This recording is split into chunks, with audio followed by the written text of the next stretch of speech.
Музей гісторыі горада Мінска працягвае святкаваць сваё дзесяцігоддзе і ладзіць з гэтай нагоды тэматычныя выставы. Так, упершыню ў галерэі Міхаіла Савіцкага прадстаўлена 80 здымкаў з калекцыі фатографа Вадзіма Качана. 5, а можа нават уже 6 гадоў таму назад зрабіў такі падарунак музею гісторыі горада, перадаў у нашыя фонды свой архіў, унікальны архіў фотаздымкаў 80-х гадоў.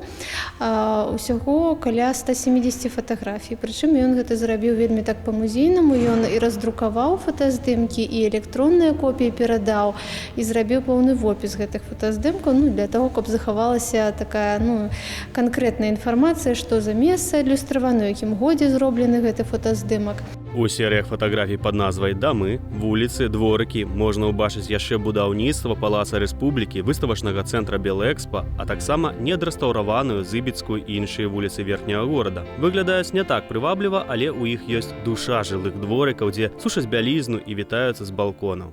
Тут людзі, скажем так, таксама на гэтых здымках ёсць, і сапраўды ёсць падзеі нават такога, для горада значнага маштабу. Першае гэта свята славянскага пісьменства.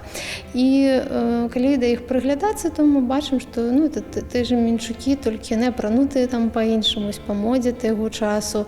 На гэтых святах яны неяк выглядаюць больш урачыста, неяк інтэлігентна. І свята такое там славянскага пісьменства. Здзейсніць вандроўку ў часе і пабываць у Мінску 1980-х разам з галерэяй Міхаіла Савіцкага можна да 14 сакавіка.